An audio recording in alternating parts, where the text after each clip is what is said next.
Good evening, HeirofCarthage here, back on Total War Warhammer. What the crap's going on? I wanted to jump into some testing that was requested by a viewer. And if you like this type of video, make sure to leave your own comments below on what it is that you'd like to see.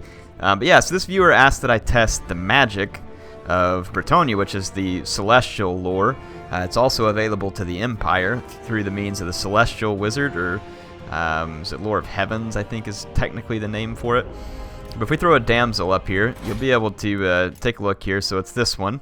It's the Lore of Heavens. Harmonic Convergence is the first spell here. And this spell, for 24 seconds, will give extra melee defense and attack to a unit. And if you overcast it, which for only 9, is going to give that same unit extra 30 armor on top of that. So let's test these one by one in a situation and kind of see how they do. So that extra melee attack and armor, we could give it to a couple of different units. The first time I want to test it, let's test it with a, I'm going to put this lady on a horse just so it's easier for me to move around with her. And let's actually throw it on a men-at-arms with polearms. And let's put them up against a more powerful unit. So say like, let's say like a Kaos Warriors. So we'll just go a single Kaos Warrior. Kaos Warrior is a better unit. However, the men-at-arms with polearms are meant to be good against armor. They have pretty decent armor piercing. So actually, let's just try it. We'll do one test where I don't buff anything, and then we'll do another test where we do buff it. This is just a look at a Bretonian unit. Obviously, the Empire would have other ways to use this. And then once we see the effects of it, we'll talk about whether or not we think it was really effective. So let's jump into the first test of the Lore of Heavens. So here we go. Let's get our men-at-arms with polearms. Now, some people don't like me testing on this map. They're saying like it's too imbalanced or this and that. It's really not that bad. It is a little bit lopsided in terms of the terrain, but it's barely down slopes. And someone mentioned that I could test on the glacial lake. I can. It's just extremely ugly, and it's hard to see because everything's so white. But in terms of it being the flattest map, it is pretty good. But let's just, I mean, all things being equal, if I test here, I really don't see how it's the end of the world. These guys have a charge defense against all, so I'm going to let them take the charge. And again, remember, this test, we're not going to change anything. We're just going to let these guys get attacked straight on by the Kaos Warriors, and we'll see how they perform. And then we're going to do a test where we do use the spell. So there comes the Kaos Warriors fighting the men-at-arms with polearms. Like I said, over time, the men-at-arms with polearms ought to actually do fairly decent in this fight, considering the price difference, because their anti-armor should come into play. I don't know that they'll win it. I'm just saying that they should do decently. They're 250 cheaper than the Kaos Warriors. Pretty decent performance so far by the men-at-arms. They've brought the Kaos Warrior getting close down to half, and the longer this fight rages on, the better it seems to be going for the polearms. They've brought the fight back quite a bit more even. It does look like they're going to lose.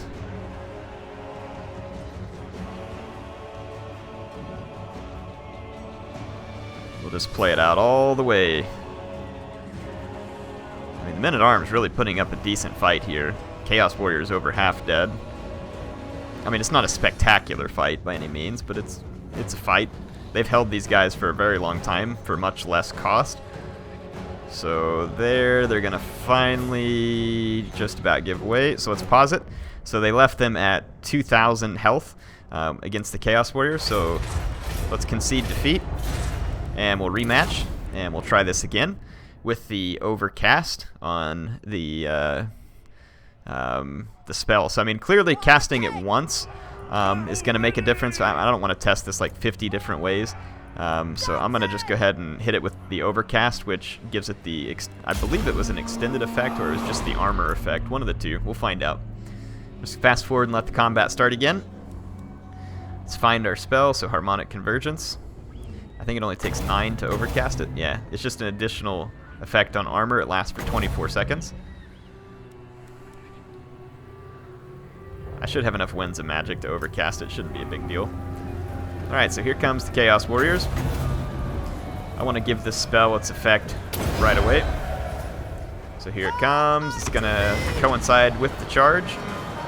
It's going to last for 24 seconds. You can see it upgrading. It's a pretty significant upgrade. Takes their armor up to 60. Melee attack, it is only 20-something seconds in duration, but let's just see. It has an impact, because this was not the case in the early fight here. And let's see what the cooldown period is on the spell. Now remember, this can only be cast on one unit, and it's a 20-second cooldown. So I think the main holdback of this spell is that it doesn't have an area of effect. And honestly, if it had an area of effect that was really large, it might get pretty crazy. But for Bretonnia, I mean, right now they don't have many infantry options, so it kind of makes sense. I'm going to cast it again. I mean, you can see that this is definitely going to turn this fight around in the other direction, to the point where I think the pole arms will win it. Have to go through the cooldown, of course, each time. When I overcast it, of course, it's damaging my spellcaster sometimes.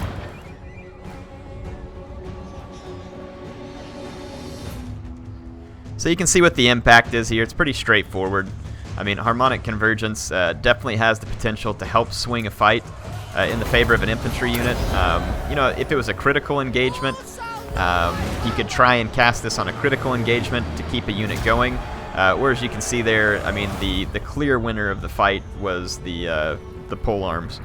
So, I mean, pretty straightforward what we would expect out of that spell. Is it worth it? Yeah, it's kind of hard to say. So 6 magic to boost a unit and then have to wait for the 20-some-odd second cooldown. It could be useful, like if you really needed to win a cavalry fight, say, and actually that might be the more interesting scenario. I don't know why I didn't test that one first, but let's go after that. So let's take like a Knights of the Realm, for instance. Actually, let's do a Grail Knight, because it's cheaper than a Blood Knight. And let's see if we were to give the vampires a Blood Knight, could we use that spell to push the Grail Knight to a victory? Let's see first of all what the result is. Blood Knight versus Grail Knight. And let's go back and test this with the Harmonic Convergence. So that ought to be a fun way to get a look at things here. I want to make sure that my depth is relatively close to that of the vampires. I'm going to go ahead and charge out. I believe the vampire cavalry will charge me properly. This, I believe, should be a victory to the Blood Knights. I would expect them to win this fairly handy. We'll see. Maybe there's something we're missing. Pretty close on the charge, actually. But I think the anti-large bonus for the Blood Knights will play out. We'll see. I mean, that's a pretty tight fight to start off with. Like I said, the Blood Knights are starting to pull away. Let's see how it tampers out here. Looks like it's going to be a handy victory for the Blood Knights. Yeah, so on the charge, fairly equal. After the charge, easily going to the Blood Knights there. So the Blood Knights won that with 2184 remaining. Let's go ahead and concede defeat and rematch. And let's see whether or not you could swing a fight like that. And this is a potentially realistic scenario. I'm not going to say it's going to happen exactly like this, but you could very well be playing vampires and be up against a unit of Blood Knights. Blood Knights cost similar to a Grail Knight. They're actually more expensive. So, I mean, if this was a feasible way to help your Blood Knights, or your Grail Knights defeat a Blood Knight, you know, like I said, I could see this being potentially feasible. We have enough Winds of Magic to just push forward. And off the initial charge, I'm gonna give my Knights the magic on the initial charge.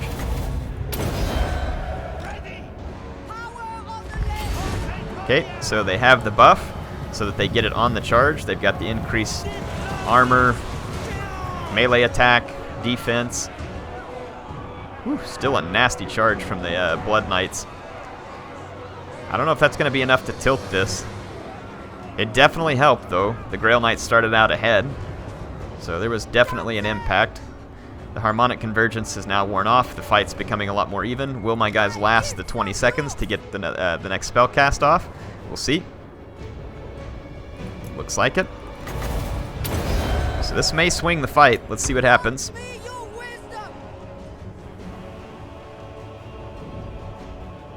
going to be fairly close. No, just it looks like the bonus versus large on the Blood Knights makes this kind of a bridge too far. I mean, it's too late to get another cast off, so the Blood Knights win that.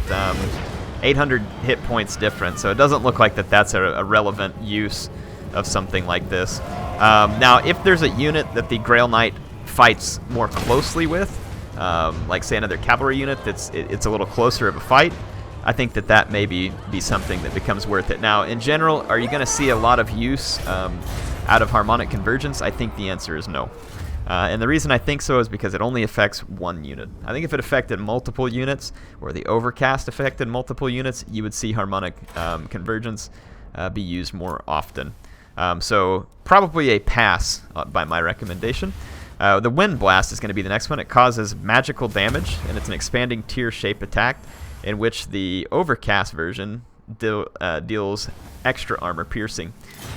So let's set up a scenario. I'm going to get me a couple, actually let's get a Damsel, and let's get a couple, and we're going to have to put her up on a, oh, she can only go on a Warhorse, but that's fine. We'll just give her a Warhorse. And then let's get some Spearmen at Arms. And we're going to line up some well-armored units, and I'm trying to think of a good a good well-armored unit honestly would be a Kaos Warrior. So let's grab some Chaos Warriors. I got one there, and let's just throw one more on. I just need to hold these two, and let's see what kind of damage we can do to them. So we're going to go get the best angle, which would be from the flank. Your best bet, at least, is going to be to come from the flank with the teardrop-shaped attack. So we'll let the Chaos Warriors get fixed on my Spearmen. I'm going to put them in a nice dense formation to fix the Chaos Warriors. I'll put my Damsel behind the lines so they're not tempted to come back thereafter. And we will try the Overcast version, and if it seems good, we'll try the regular version and see if it's any good. So I'm just going to fast forward till the Chaos Warriors get up here, let my Winds of Magic build up. I actually kind of like testing some of this stuff. It's a fun way to determine what, if anything, can be useful. And if you all think that I missed something or test something wrong, obviously feel free to let me know, and I can always potentially come back and take a look at it. I'd rather keep my line perfectly straight, so I want to make sure the Chaos Warriors engage me just dead straight head-on so that we can give this. These Chaos Warriors may be tracking on the Damsel. Here we go. So we're going to come over here and line her up in a perfect scenario. Like, enemies completely fixed, and we can line up a perfect attack here. I'm going to drop it right here on top of these Chaos Warriors. Let's just see what happens. Looks like a good targeting to me. Right through the center of them. It actually did far more damage to the second unit, so it looks like out at the end of it is where it's doing more damage. That was pretty decent damage. It says it didn't give me any kills, but I mean it did significant damage to the Chaos Warriors. Looks like the cooldown time is only like about 20 seconds. Let's fast forward and roll it one more time and try a different means of targeting. I'm going to put it a little further back so that Wind Blast gets a little more of a start. I'm trying to figure out the ideal placement. That looked pretty good. So I think Wind Blast is potentially useful. The first time it didn't get any kills, it was all hit point damage. And sure enough, she got some kills the second time. Let's try that one more time. And let's see if my placement can make that more deadly on the first attack. And honestly, with Bertoni having relatively crap infantry, this could be a potentially useful tool for Bretonnia if they can get an enemy fixed on the front of spears and then potentially try to get the Damsel to that position. Do keep in mind that the Damsel isn't on a Pegasus, and it's going to be pretty apparent what you're doing with the enemy around. So, I mean, you're going to have to try and protect her, and if you don't have a cavalry advantage, you're going to be in trouble. But, I mean, presumably with Bretonnia, you could try to establish a cavalry advantage, because you have plenty of spearmen, bows, and cavalrymen of your own. So once again, we're going to fix these Chaos Warriors. I'm going to come out here all the way to the flank, line up a shot. I'm going to hit play. Let's just take a look at the... Right now, I mean, both these units are relatively unscathed, near full hit points, not entirely. I'm going to place the marker again. I think right about here was the sweet spot, so where the guys are kind of out towards the edge of the cone. It seems like it's doing the most damage at that point. So let's try it and see.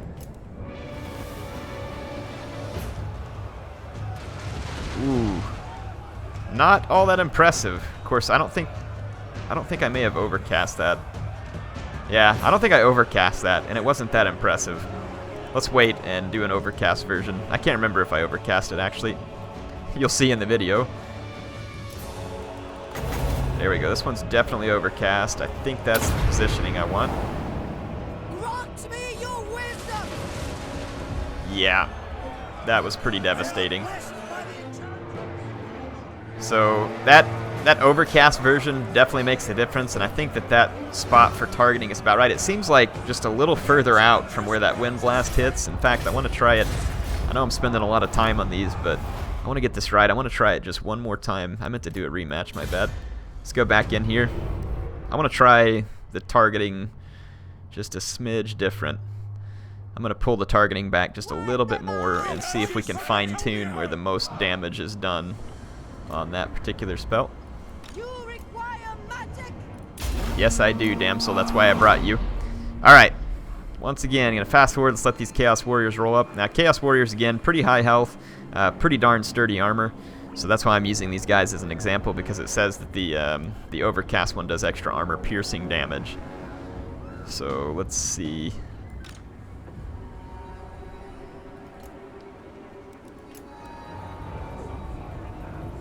Okay, get my Damsel ready.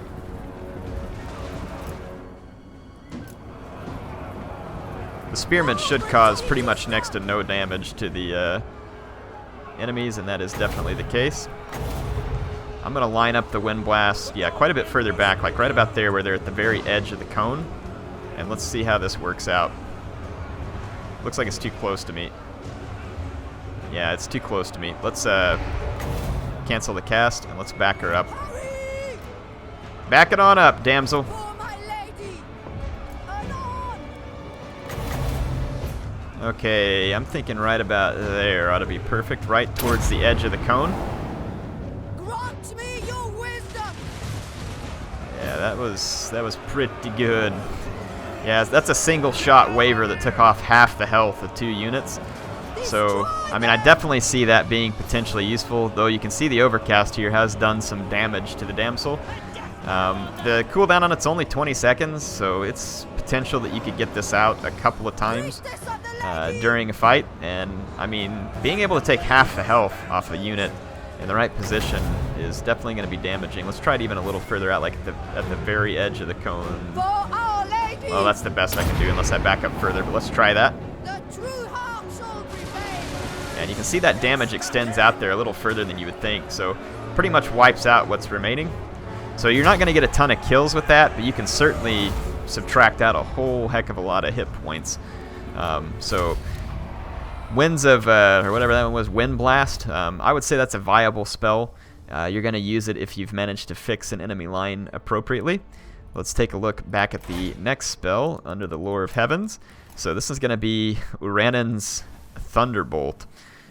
So this is a bombardment spell. It does have an overcast version that supposedly does increased armor piercing damage and increased armor piercing damage. It says that it's good against artillery pieces. It's got a 200-meter range. Let's just try this out head on. Just since we have Warriors of Chaos selected, let's have a little fun. Let's go ahead and pick the Hell Cannon and give this thing a shot. So I'm going to have to move within range of the Hell Cannon, and within 200 meters you're going to come in range of all artillery with the exception of a flame cannon. So bringing your priestess within range of the artillery, definitely a potential risk. How much do I need for the overcast? Thunderbolt 8 is the base. Let's just kind of run around and build up some winds of magic. We should be able to easily avoid the cannon, though it looks like it does have some homing capabilities there. We still can't do the overcast. Alright. Sorry, I can't fast forward. Well, I can, actually. Shouldn't be an issue. Let's just get all of our winds of magic. Woo! That was close.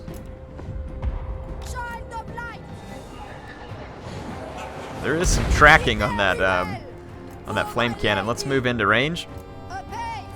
I've got Thunderbolt spun up. I am in range. I'm going to drop it.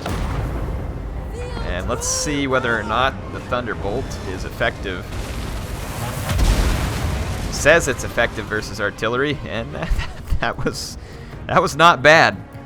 It did some pretty significant damage to that hell cannon. Now, a hell cannon is unbreakable, so kind of understandable that it didn't rout it, but it makes me wonder, can it actually destroy a...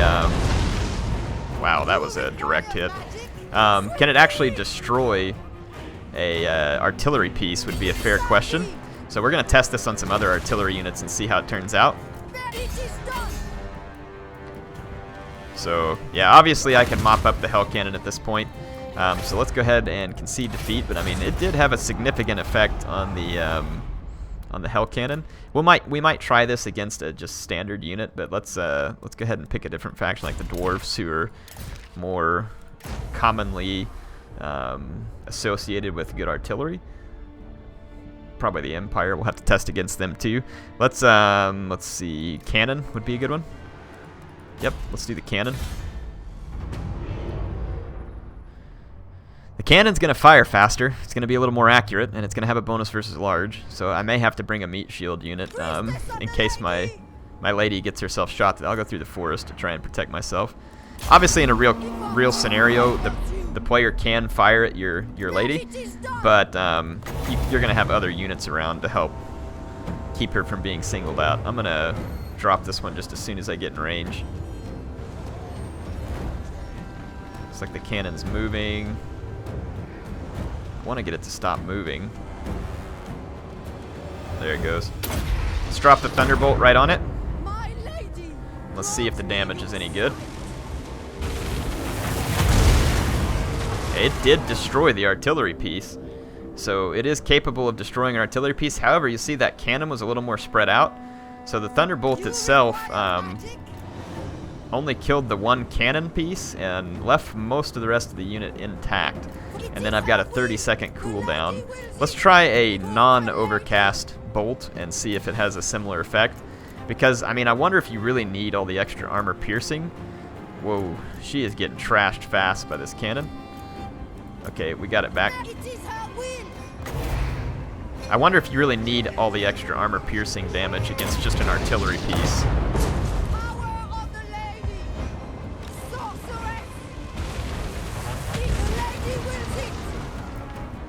Yeah, it definitely destroys artillery pieces from a distance. I mean, it gives you a 200-meter range spell that can drop artillery pieces, and if you can keep her from taking a lot of hits, like maybe distract the artillery piece with a flying paladin or something, I mean, taking out a cannon or two is definitely an impact. So that's kind of interesting. Let's end this. I'm trying to think if there's any other good... Oh, let's try it on like a Doom Diver. Doom Diver, greenskins. Let's see, Doom Diver, right here.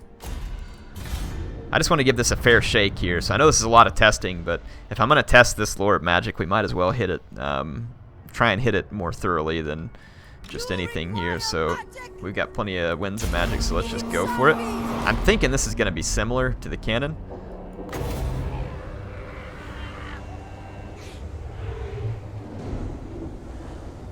I'm just going to do a standard spell. See what happens.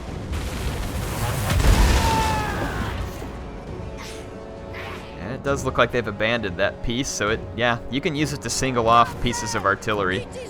So like right there, the Doom Diver took damage, and this is no longer a usable piece of artillery. So, I don't know. That's an interesting capability. Those Doom Divers are so accurate. Did you see that? Oh man, the Doom Diver is a fantastic unit. It takes 30 seconds to recharge the spell, but I mean at less than 10 mana, that might be a decent trade to help ruin an artillery unit, to be honest. It didn't destroy the hell cannon. I wonder if there is opportunities where it would, but I mean honestly, Bretonnia worrying about a hell cannon is probably a pretty uncommon scenario to begin with. And of course, I'm going one-on-one with the artillery. I would assume, you know, again, in a real match that you're not going to just stand here and go one-on-one with an artillery. Yeah, so look at that. I mean, you can ruin an artillery piece pretty well. So, I don't know. Is it feasible? I think against the AI, it could certainly be feasible. Against a player, I don't see why not. Typically, if a player is going to be kind of campy like that, I don't think they're going to have a good way of stopping your Damsel from doing something like that. You just have to keep her safe from the artillery fire because you're most definitely going to have to come in range. Now, the overcast of this supposedly causes great damage against armor because it says it ups the armor piercing. It does say it's supposed to be used against artillery. But let's pull out our testy Kaos Warriors here again just because they're a high armor unit, a very high armor unit. And let's see what happens if we drop one of the Thunderbolts on these. Actually, I need to bring a spear unit to fix them or else it's going to be kind of hard to target them. Well, maybe it won't. Let's try it. So I'm going to pull forward. Got the overcast version ready. I think, yeah, it has to be clicked on the ground. So we are going to want a unit to fix these guys with. So let's take care of that real quick so that I can get a good, clean shot. So we got our Damsel. Let's get this going. So I'll just charge at the Kaos Warriors, or at least stop right in front of them. We'll get them fixed, and then we will pop them with the Thunderbolt Overcast version and see whether or not it has a good effect on their hit points. So I want to see if this is viable for anything other than artillery, and we'll test it on cavalry too. Because sometimes it seems like, for some reason, certain spells will work better on cavalry, like Foot of Gork. Okay, just trying to move up a little bit faster. Okay, there we go. That should be appropriate. Comes the Kaos Warriors. Gonna hit play. Overcast the Thunderbolt. Yep, it's overcast. I'm gonna plop it right smack in the middle of these Kaos Warriors. Let's watch the graphical effect. Should be impressive. Sure looks good. Wow. Yeah, it did zap them. It zapped them good. So, appears to be fairly useful against a high armor infantry unit as well. Let's try it against a cavalry unit. So that was actually pretty impressive. I like that. And if it has good armor piercing, makes me wonder if it's good against a lord as well. I'm gonna go a Knights of the Realm, and I'm gonna go head to head with a. Let's pick what's a good high armor cavalry. I'm sure the Chaos Knights have high armor, right? Chaos Knights with lances. Yeah, 120 armor. Good. All right, I just want something that's got high armor. I'm not necessarily looking for like the best unit out there, but a high armor cavalry unit's a high armor cavalry unit. Their attack and their charges and stuff are what are different. So let's just use our knights to get these guys fixed. I'm gonna wait just a second so I build up enough Winds of Magic to overcast. I think we should be good. I'm gonna get my charge. I'm gonna make sure we get lined up real good here. Knights of the Realm would definitely lose to the Chaos Knights with lances. Let's see how well the Thunderbolt works on cavalry. Alright, pretty well. Damaged my own cavalry quite a lot too, beyond the damage that was already being cost, but I mean, if you could score a hit, it's going to do decent damage, and your cost is 12 mana, I believe, so I think potentially useful to that end. Potentially, I don't think it's amazing, but you know, again, if you had a unit fixed like that and you had a good shot at it, you could certainly do a significant amount of damage with it. Let's try one more. This one will be a little bit trickier. Let's try this out against a lord. Dwarf lords are supposedly more immune to magic, which we'll be testing that as well. But let's grab, just for the sake of argument here, an Empire Captain, 85 armor. Pretty straightforward. We're going to take away all his abilities, items. Okay, nothing else here, no mount. And we're just gonna see, does this Thunderbolt oops, I changed to Spearman at Arms, my bad. Does the Thunderbolt help snipe an enemy hero? And then we'll have to test the rest of these Bretonian, or these Lore of Heaven spells next time. Let's get out of here in the battle. Let's get our Damsel back. I misclicked this out here, so I got our Damsel, put her on her horsey, and we're going to grab some Spearmen. Should be all set. So yeah, tell me what else you want to see tested. I mean, I definitely want to finish Lore of Heavens. What else interests you? What else should we delve into? Do you have any interesting tidbits that you've picked up from battles or in-game that you want me to show off to people? I mean, just let me know about it. I actually really like doing this kind of thing. It's kind of entertaining just to see how to better play the game and how to better use the spells in the game, rather than just complaining that something stinks or isn't any good. It's kind of nice to find out, you know, is it any good, or am I misusing it? Is there a better purpose? Okay. So, is he coming after my... Yes. He's coming after the lady. He's trying to go around. He's like, I'm going around the spear. He's going to beat me, that lady back there. So we're going to surround him. Alright, we got him surrounded. My spears are going to do very little damage to him. So this should be a pretty straightforward test. The question is whether I can get him to stand good and still right here. Let's do it fast. Looks like it's coming straight at him. Hit him, hit him, hit him. Hit him before he moves. It does almost nothing. So, looks like it's effective against units that have quite a few models, because it didn't seem to do much of anything to this Empire Captain. Yeah, so I mean, just a little sting that we gave him there. Nothing significant. Alright, hope y'all enjoyed this test video. HeirofCarthage signing out. I'll be back in the future when we have more.